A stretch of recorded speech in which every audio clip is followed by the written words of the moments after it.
আমাদের ব্রাজিল ফুটবলের সবচেয়ে বড় কোশ্চেন মার্ক রাখার জায়গা বলতে পারো, ডাউট রাখার জায়গা, সেটা হচ্ছে যে স্ট্রাইকার পজিশন।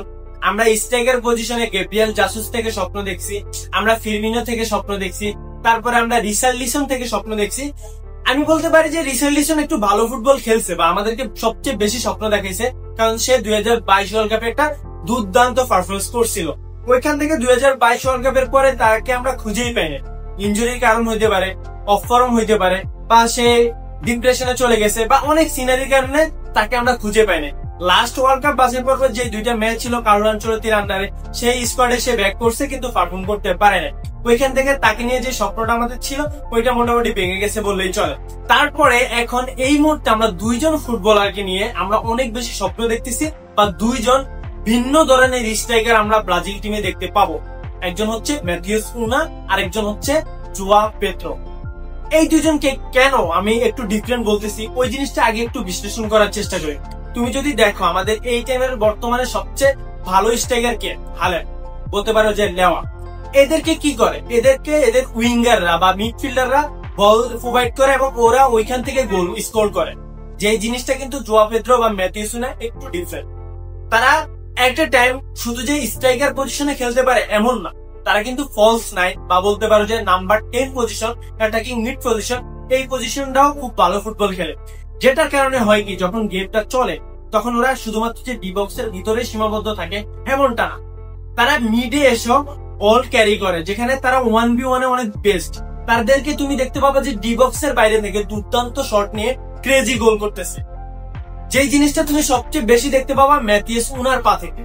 সে ডি বক্সের বাইরে থেকে উল্পের হয়ে যে গোলগুলা করছে, প্রায় 2-1টা গোল আমি তোমাদেরকে শো করতেছি ভিডিওতে, তোমরা দেখো এর যে ক্লাস।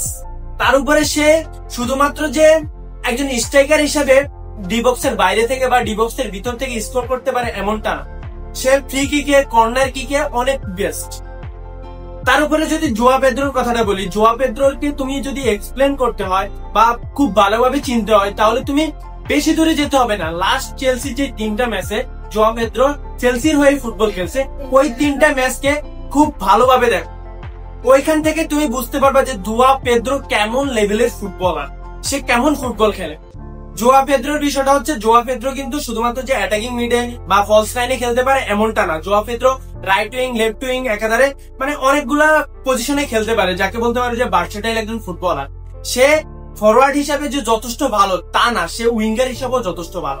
এই কারণে সে কিন্তু 1v1 এ অনেক বেস্ট। তুমি যদি দেখো সে যখন গোলকিপারকে 1v1 এ পেয়ে যায়, সে কিন্তু অনেক বেশি কনফিডেন্স থাকে তার মধ্যে, কিন্তু ওই জিনিসটা থাকে না যে সে গাবড়ে গেছে গোলকিপারের সামনে এসে সে উল্টাপাল্টা বল শর্ট করে নিছে, এমনটা করে না। সে কিন্তু অনেক কনফিডেন্সের সাথে ফিনিশ করতে যায় এবং সেই জিনিসটা সে খুব ভালোভাবে করতে পারে। সেটার খুব ভালো উদাহরণ তুমি পাবা যে পিএসজির সাথে ডোমারোমাকে যেভাবে সে পরাস্ত করছে। ওইখান থেকে একজন ইয়াং স্ট্রাইকার এতটা ব্রিলিয়ান্ট ডিসিশন নিতে পারে গোলকিপারের সামনে গিয়ে, এটা তুমি জোয়া পেদ্রোকে না দেখলে তুমি বুঝতে পারবা। তো এই যে জিনিসগুলার চেয়ে সবচেয়ে যে জিনিসটা আমাকে সারপ্রাইজিং করছে, সেই জিনিসটা হচ্ছে যে এরা ইংলিশ প্রিমিয়ার লিগের মাঝারি মানের না, নিম্ন মানের দুইটা টিমে ছিল। একটা হচ্ছে যে ব্রাইটন, আর একটা হচ্ছে যে উলফের। যেখানে উলফের হয়ে ম্যাথিউস কুনা 29 ম্যাচে অংশগ্রহণ করে, যেখানে 15টা গোলের সাথে 6টা অ্যাসিস্ট করে, মানে 21 GA। Water player. এবং তুমি যদি জোয়া পেদ্রোর বিষয়টা দেখো, জোয়া পেদ্রো 23 ম্যাচে 10 গোলের পাশাপাশি 6টা অ্যাসিস্ট করে।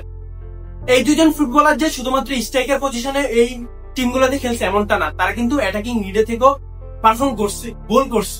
এখান থেকে আমি বলতেছি যে এই দুইজন ফুটবলার কিন্তু আমাদের ব্রাজিল ফুটবলের স্ট্রাইকারের একটা স্বপ্ন, এবং এই দুইজন ফুটবলার আমাদেরকে অনেক কিছু দিতে পারবে যদি আমাদের কোচ এদের থেকে বেস্ট পারফরমেন্স বের করতে পারে।